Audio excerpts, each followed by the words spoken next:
കൈയടിച്ചത് സ്വീകരിക്കും. പത്തടിയുടെ വിജയതീരത്തിലേക്കാണ് ഒരു പ്രതിഭാ പ്രളയക്കാട്, മറുപുറത്ത് റിവൽസ് പാണിയേൽ. ആവേശകരമായ ഒരു പോരാട്ടത്തിന്റെ റിവൽസ് പാണിയേലിൽ 1-ാം നമ്പർ തൃശ്ശൂരിന്റെ ക്രിസ്റ്റി 1-ാം നമ്പറിൽ, 2-ാം നമ്പറിൽ അവരുടെ വിശ്വസ്തനായ കായിക താരം മത്തായി, 3-ാം നമ്പറിൽ ആ ടീമിന്റെ പ്രിയപ്പെട്ടവൻ അനീഷ്, 4-ാം നമ്പറിൽ ജോമോൾ, 5-ാം നമ്പറിൽ സോബിൻ, 6-ാം നമ്പറിൽ സുഡു, 7-ാം നമ്പറിൽ ജെയ്സൺ. പാണിയേരിയുടെ പച്ചപ്പട അങ്ങനെ അങ്ങ് നീളുന്നു. ആവേശകരമായ ഒരു പോരാട്ടത്തിന്റെ പടക്കളത്തിൽ ഒരു പുറത്ത് പ്രതിഭാ പ്രളയക്കാട് നീലകുപായക്കാർ, 1-ാം നമ്പറിൽ അരുൺ തെക്കുമല, 2-ാം നമ്പറിൽ എക്കാലത്തെയും അമരക്കാരൻ റോഷൻ, 3-ാം നമ്പറിൽ വിശ്വസ്തനായ ജോസഫ്, 4-ാം നമ്പറിൽ ജെറി, 5-ാം നമ്പറിൽ റോബിൻ, 6-ാം നമ്പറിൽ ഷെറിൻ, 7-ാം നമ്പറിൽ നിജോ.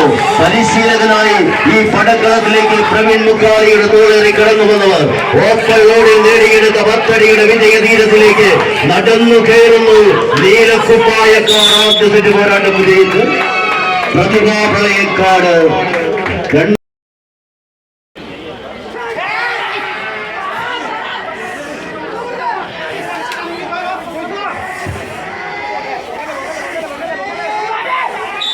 കയ്യിൽ സ്വീകരിക്കും. ആദ്യ സെറ്റിന്റെ തനിയാവർത്തനത്തിൽ പ്രതിഭാ പ്രളയക്കാട് ആവേശകരമായ ഒരു പോരാട്ടത്തിലേക്ക് നടന്നു കയറുന്നവർ മത്സരം വിജയിച്ച് ഫൈനൽ പോരാട്ടത്തിന്റെ ജേതാക്കളായി പ്രതിഭാ പ്രളയക്കാട്.